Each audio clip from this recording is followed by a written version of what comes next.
안녕하세요. 마음 비우기 포지티브 명상의 악명입니다.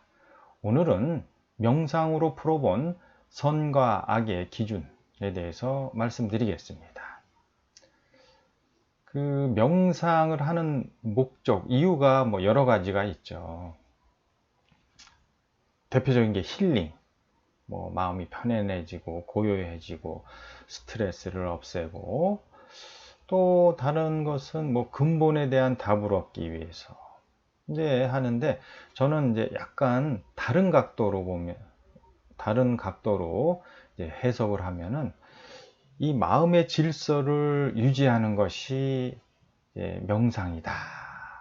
그러니까 우리 마음은 이제 실차례처럼 막 이렇게 얽혀 있고 복잡하고, 이런 거를 뭔가 이렇게 질서 있고 명확하고 간단하게 이제 유지하기 위한 것이 이제 명상이다. 이렇게 또 나름대로 해석을 하고 있습니다. 그러면은 우리가 이렇게 복잡하고 실타래처럼 엉킨 이것을 질서 있게 유지하려면은 어떻게 해야 되느냐? 탐, 진, 치. 그러니까 이게 에고잖아요. 욕심과 집착, 가짐의 마음. 거기에 일어나는 온갖 그 감정들. 이게 제가 에고라고 말씀드렸잖아요. 이 에고를 조율하고 통제해야지 이게 질서가 유지가 되는 거죠. 이 탐진치의 마음은 에너지니까, 에너지가 어떤 기준과 조건, 환경에 의해서 끊임없이 요동치는데, 그런 마음이 요동치는 한 마음의 질서를 유지하기는 힘들죠. 그러니까 이것을 뭔가 이렇게 이제 유지하기 위해서는 이 탐진치의 에너지, 이걸 조율하고 통제를 해야 돼요. 그러면 에고가 스스로 조율하고 통제할 수는 없겠죠. 이것을 어떤 큰 힘, 이제 저는 이걸 진리심, 큰 의식이라고 말씀드리는데, 의식이 내면에서 깨어나서 지금까지 주인 행세를 한 요 에고라는 놈을, 요 놈을 이제 딱 이 의식에서 묶어서 얘를 통제를 할 때 이게 질서가 유지가 되는 거죠.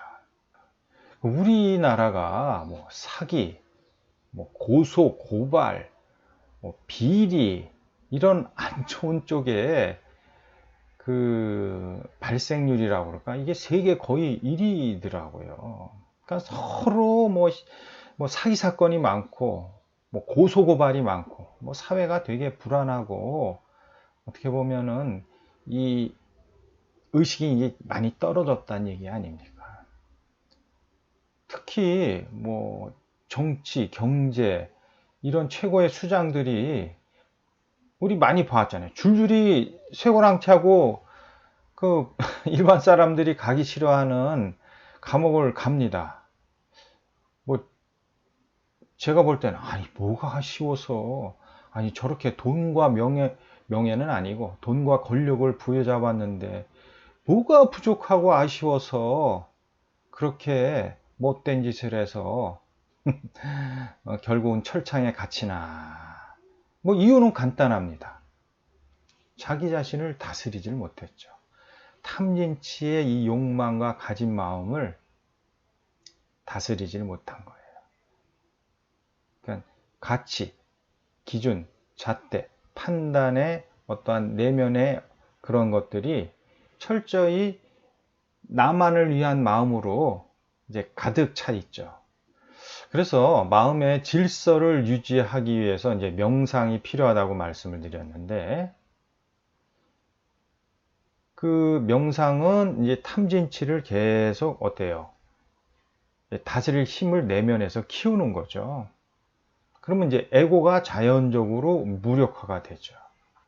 그래서 성현들이 말씀하신 황금률, 이게 선악의 기준이 아니겠습니까? 이제 말씀하신 거를 이렇게 보면은 이제 긍정적인 측면이 있더라고요. 네가 대접받고 싶으면은 남한테 대접해줘라. 이런 여러 가지 해석이 필요하죠. 내가 소중한 만큼 남도 소중하라. 거기에 따라서 뭐 사랑, 자비, 인 이런 게 다 그런 의식을 바탕으로 이제 드러나는 감정이 아니겠습니까? 이제 부정적인 측면은 있죠. 야, 네가 하기 싫은 거 남한테 강요하거나 요구하지 마라. 근데 이걸 어길 때 이게 이제 법의 어떤 기준이 되는 거 아니겠습니까? 나만 좋고 나만을 위해서 남을 해야 할 때 우리는 이제 법의 제재가 가해지는 거죠. 이런 황금률을 이제 실천하고 가르치기 위해서 교육이 필요했죠.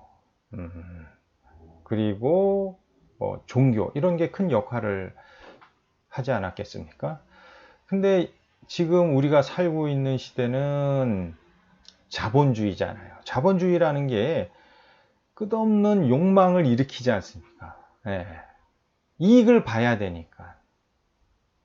그러다 보니까는 이 탐진치의 마음을 뭔가 일으키고 하는 거에 대한 거에 대해서 되게 관대해지고 오히려 이걸 부추기는 그 지경까지 이른 거예요. 그래서 뭐 끝없는 경쟁력에서 수단과 방법을 어떻게 써서라도 남을 이기고 뭐 이래서 뭐 자기 개발하고 뭐 흑수저, 금수저가 나오고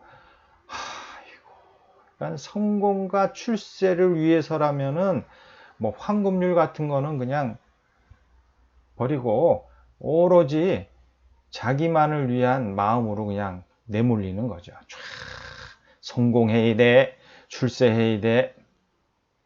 이러면서 온갖 비리들이 생기는 거 아니겠습니까? 뭐 청탁하고 그러면서 이제 권력형 뭐 비리 이런 게 다 거기에서 파생된 거 아니겠습니까? 근데 제가 이제 명상 매니저로서 중요하게 생각하는 거는 야, 그런 삶이 과연 행복할까? 제가 볼 때는 그럴 수가 없습니다. 왜? 우리 내면에는 이제 참된 본성, 이거 양심이 있잖아요. 양심이 늘 찔리는 거죠. 그렇게 하다 보면서 남한테 피해주고 그런 마음으로 사는 게 결코 편할 수가 없습니다. 마음이 편할 수가 없어요. 남들이 보면 겉은 화려하고 뭔가 부러울지 모르지만은 아마 자기 마음 속에는 맨날 술 먹어야 잠을 자고 끝없는 욕망을 달성하기 위해서 일어나는 마음에 괴롭고 힘들었을 겁니다. 극단적인 선택도 하게 되는 거죠. 네, 그래서 결론은 뭐냐면 선과 악의 기준은 뭐 심지어는 그게 뭐 없다 이렇게 말도 안 되는 얘기로 하는 것을 보면서 야, 이게 진짜 큰일 났구나 그런 생각이 들더라고요. 그러니까 이게 뭐냐면 이제 가치 기준의 어떠한 기준점이 이게 다 무너져 버리는 거죠. 혼돈스럽죠. 그런 어떠한 사회적인 기준잣대가 삶을 유지하고 지침으로 삼는 이런 것들이 없어지면은 우리의 삶은 점점 황폐해질 수밖에 없습니다. 끝없는 욕망과 가짐으로 뭐 부는 축적되고 몸뚱아리는 편할지 모르지만은 마음은 점점 어때요? 사막처럼 건조해지고 메말라 갈 수밖에 없습니다. 그래서 근본은 뭐냐면은 이제 애고심을 자꾸만 이렇게 다스릴 힘을 키워야 돼요. 애고 스스로 못하고 이제 내면에 있는 참된 본성을 깨워야죠. 이게 이제 진리심이죠. 진리심은 뭐냐면은 세상 일체를 하나로 인식하는 마음입니다. 큰 마음이죠. 요게 내가 아니라 이 무한한 우주, 그 우주에 드러난 만상 만물이 다 하나다. 이게 창조주의 마음이고 하나님의 마음이지 않습니까? 그 마음이 선한 거죠. 그래서 예수님께서도 말씀하셨잖아요. 오로지 하나님만이 선하시다고. 악은 뭐겠습니까? 치만을 위한 거예요. 나만 좋으면 되고 나만 편하면 되고 그러기 위해서 남이 피해를 보고 심지어는 뭐 다치고 이래도 I don't care. 오로지 나만 좋으면 돼. 이게 이제 악이죠. 어떠한 일정 범위를 지나면서 남한테 이제 해를 끼치게 되고, 그래서 우리는 이 내면에 있는 참된 성품, 진리심, 양심을 깨워야 되죠. 그 양심이 빛을 발하면은 황금률은 저절로 실천이 됩니다. 왜? 내 마음이 큰 마음인데 이거 고민하고 뭔가 해야겠다. 뭐 아닙니다. 그냥 저절로 큰 마음이 되면은 배려하고 이해하고 양보하고 그런 황금률의 실천가가 그냥 저절로 될 수밖에 없습니다. 자, 오늘은 명상으로, 명상의 관점으로 풀어본 선과 악의 기준에 대해서 말씀드렸습니다. 마치겠습니다.